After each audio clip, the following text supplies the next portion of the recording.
Election चालू आहे, प्रचार करतोय. आम्ही प्रत्येक मतदारापर्यंत पोहोचायचा प्रयत्न करतोय. वातावरण चांगलं आहे. नगरसेवकांचे उमेदवार 36 वार्डात 36 उभा केलेले आहेत. एक जुना कार्यकर्ता आहे लक्ष्मण शिरसट, त्याच्या पत्नीला या ठिकाणी उमेदवारी दिलेली आहे.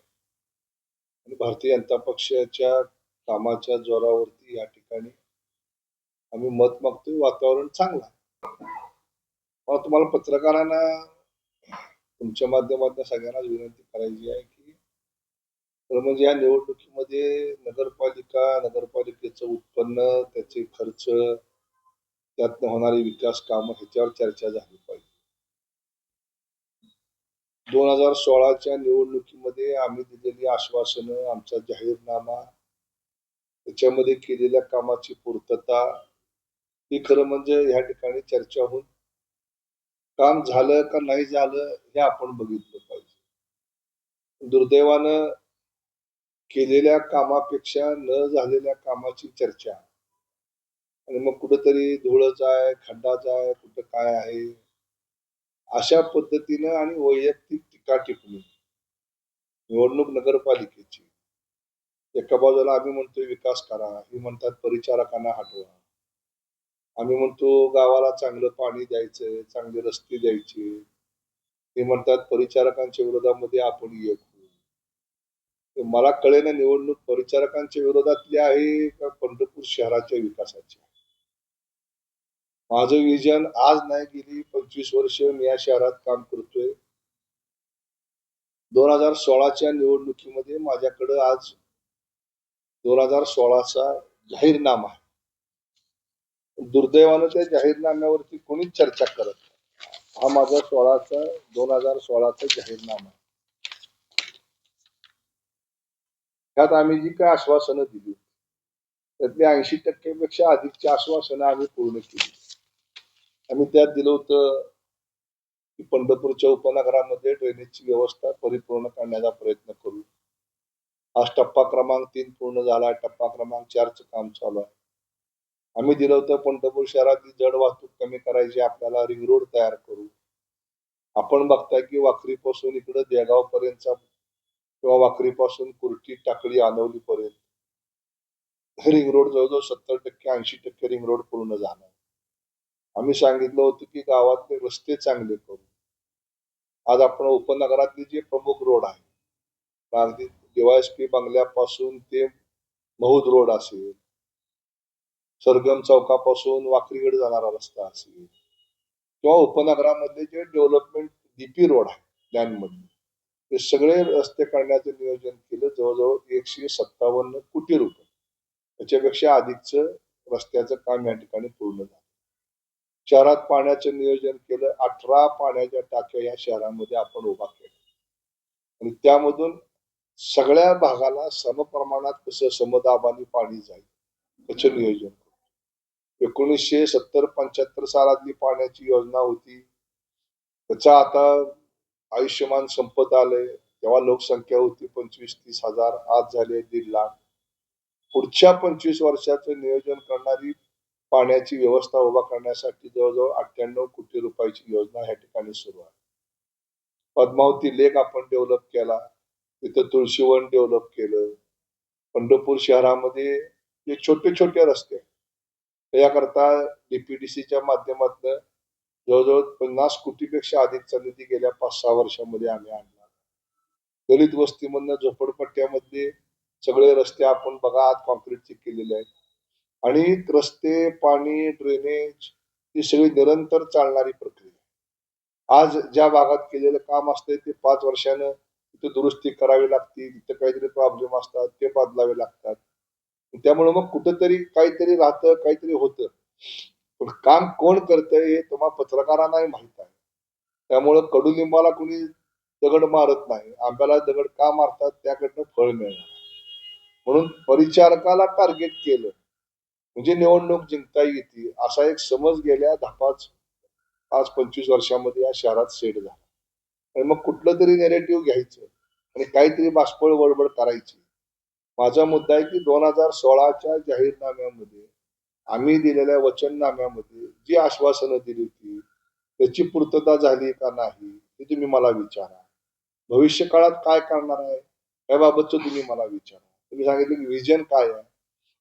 आज विजन आहे आमचं की पंढरपूरला एका राष्ट्रीय स्तरावरचं आंतरराष्ट्रीय स्तरावरचं तीर्थक्षेत्र म्हणून आपल्याला पुढे न्यायचं. या शहराला रेल्वेची कनेक्टिव्हिटी वाढवा. आता हायवेची कनेक्टिव्हिटी झाली आहे, आता रेल्वेची कनेक्टिव्हिटी वाढवायची. त्याकरता लोणंद पंढरपूरचा रेल्वे मार्ग आहे. पुढे पंढरपूर विजापूरला जोडण्यासंबंधीची भूमिका आपल्याला घ्यावी लागेल, जेणेकरून दक्षिण उत्तर पूर्व पश्चिम चारही बाजूने रेल्वेची कनेक्टिव्हिटी कशी होईल. शहरामध्ये नदीच्या वरती नवीन पुलाची निर्मिती आपल्याला करावी लागेल. रेल्वेचे जिथे गेट होते पूर्वी ते आता गेट नो मॅन्स गेट झालेले आहे. त्या ठिकाणी ट्रॅफिक जाम होती. रेल्वेच्या वरती ओव्हरब्रिज बांधण्यासंबंधीची भूमिका घ्यावी लागेल. मागच्या आमच्या वचननाम्यात आम्ही सांगितलं नदीच्या पलीकडचा भाग आम्ही डेव्हलप करू. आज 65 एकराचा भाग डेव्हलप झाला का नाही तुम्ही पत्रकार ठरवा. त्या ठिकाणी पाण्याची व्यवस्था झाली, दिवाबत्तीची व्यवस्था झाली, अंतर्गत रस्त्याची व्यवस्था झाली, ड्रेनेजची व्यवस्था झाली. हे मागच्या 2016 साली मांडलेलं विजन हे आता पूर्णत्वाला नेत चाललं. अजून शेगाव दोमाल्यामध्ये आपल्याला ती गर्दी कशी पुढे ट्रान्सफर करता येईल पंढरपूर शहरातली त्याचं नियोजन आम्ही करतोय. ते आमचं पुढचं विजन आहे. मंदिर समितीला पुन्हा मूळ रूप द्यायचं मंदिराला, त्याचं रिस्टोरेशनचं काम चालू आहे जवळजवळ 75 कोटी रुपयाचं. त्याचं नियोजन चालू आहे. आज नॅशनल हायवेनं पंढरपूर शहर 7-8 बाजूने आपण जोडलं गेलेलं आहे. त्यामुळे येणारी कनेक्टिव्हिटी वाढलेली आहे. यात्रा कालावधीमध्ये जी अस्वच्छता होते, तिथं प्रॉब्लेम होतात, त्याच्यावरती आपण सगळ्याच पत्रकारांनी अभ्यास केला की गेल्या 3-4 वर्षामध्ये एकनाथ शिंदे साहेब असतील, देवेंद्र फडणवीस साहेब असतील, यांच्या नेतृत्वाखाली जयाभाऊ असतील, हे सगळ्या मंडळींनी अतिशय चांगलं काम, अधिकारी तेच आहेत, व्यवस्था तीच आहे, पण त्यांना प्रमोट करण्याचं काम सगळ्या अधिकाऱ्यांना पालकमंत्री आणि मुख्यमंत्री आम्ही सगळ्यांनी केलं. त्यांच्या हातनं चांगलं काम करून घेतलं. त्यामुळे स्वच्छ आणि सुंदर निर्मल वारी कशी होईल याचं नियोजन चालू आहे. झोपडपट्टीमध्ये राहणाऱ्या गोरगरीब लोकांना 1600 घरं गेल्या 5 वर्षांमध्ये आम्ही बांधून दिली. 1600. मी तुम्हाला पाहिजे असेल तर यादी पत्रकारांना दिली. रमाई आवासच्या माध्यमातून जवळजवळ 25 कोटी रुपये या घरकुला करता आपण दिले. या नाट्यगृहाची निर्मिती आपण बघताय की महाराष्ट्रात नाही तर देशामध्ये असं नाट्यगृह नाही. पण दुर्दैवानं दुसरं कोणीही त्याचा पाठपुरावा करत नाही. मी सातत्यानं पाठपुरावा 2016 पासून त्याचं नियोजन करतोय. आता ते पूर्णत्वाला येतंय. पुढच्या 6 महिन्यामध्ये वर्षभरात त्याचं उद्घाटन करायचं. अशी एक ना अनेक काम आहेत. भविष्य काळामध्ये नगरपालिकेची चांगली इमारत बांधायची आहे. त्याच्याकरता आम्ही नियोजन करतो. पंढरपूर शहर जे जुनं आहे, पंढरपूर मंदिर परिसर, तिथलं ड्रेनेजला आता जवळजवळ 30-35 वर्ष पूर्ण झाली 90 सालापासून. तर ते आता त्याचं लाईफ संपलेलं आहे. तर पुढच्या 25-30 वर्षाचं त्या ड्रेनेजचं नियोजन आता करण्याचं काम आम्ही हाती घेतलेलं आहे. चंद्रभागा वाळवंटामध्ये नमामि चंद्रभागेच्या अंतर्गत नदी तर काय आता आपण वाहती करू शकत नाही बंधारे झाल्यामुळं, पण जे नदीच्या 2 बंधाऱ्याच्या मधलं पाणी आहे ते स्वच्छ कसं राहील, शुद्ध कसं राहील, त्याच्याकरता एक बॅक्टेरिया ऍड करून त्या ठिकाणी पाण्याचं शुद्धीकरण करण्याचा एक पायलट प्रोजेक्ट शासनानं आम्हाला दिलाय. त्याचं काम सुरू आहे. 25-30% काम पूर्ण झालंय. अजून 60-70% काम व्हायचं राहिलं. तर तेच पाणी सतत त्याला ऑक्सिडेशन करून त्याच्यामध्ये बॅक्टेरिया ओझोनचे टाकून ऑक्सिजनचे हे सगळं त्या ठिकाणी करायचं नियोजन सुरू आहे. पंढरपूरचे रिंग रोड पूर्ण करण्याचं काम सुरू आहे. अशा पद्धतीचं आमचं विजन आहे आणि त्या विजनच्या माध्यमातून आम्ही काम करतो. एक लक्षात घ्या, पंढरपूर शहराची सगळी अर्थव्यवस्था ही विठ्ठल रुक्मिणी मंदिरावरती आहे. या ठिकाणी काय कुठले मोठे खाण उद्योग नाही आहेत, स्टीलचे उद्योग येणार नाही आहेत, तिथं IT पार्क सुद्धा आता येऊ शकत नाही. आपली इंडस्ट्री आहे ती अॅग्रो बेस्ड इंडस्ट्री, शेतीवरती आधारित आहे. इथल्या लोकांना हाताला काम द्यायचं. त्याच्याकरता मग इथं सगळ्यात पॉवरफुल कुठला जर सेक्टर असेल तो आहे टुरिझम, पर्यटन. विठ्ठलाकरता देशातनं लोक येतात. मग हे विठ्ठलाकरता येणाऱ्या लोकांची संख्या ही जर वाढली, त्यांचा इथं स्टे वाढला, त्यांनी जर आर्थिक इथं पैसे देऊन खर्च केले तर इथलं अर्थकारण सामान्य माणसाच्या गोरगरिबाच्या हातात तो पैसा जाऊन मजबूत होणार आहे. आणि त्याकरता भारत सरकारने एकटं पंढरपूर नाही तर देशातली जवळजवळ 50-60 तीर्थक्षेत्र आहेत की ज्यांना प्रभावीपणे अंमलबजावणी करून चांगल्या पद्धतीनं आंतरराष्ट्रीय दर्जाची करायचं नियोजन केलं. मग तिथं पाणी असेल ते पाणी चांगलं कसं राहील, रस्ते कसे राहतील, रेल्वे कसे राहतील, विमानसेवा कशा मिळतील, त्या दृष्टीनं काम सुरू आहे. आपण बघितलं की नॅशनल हायवेचं जाळं आलं पंढरपूर पर्यंत. लोणंद पंढरपूर रेल्वेचं काम झालं सुरू. मुंबई कनेक्टिव्हिटी होईल काही दिवसामध्ये, पुढच्या 1-2 वर्षामध्ये. आता सोलापूर विमानतळ त्या ठिकाणी चालू केलं. त्यामुळे परदेशात येणाऱ्या लोकांना 1 तासामध्ये पंढरपूरला येणं सोपं झालं. वारीच्या ठिकाणी आपण बघतो की वारी या कालखंडामध्ये स्वच्छ सुंदर वारी करण्याकरता सरकारचं नियोजन सुरू आहे.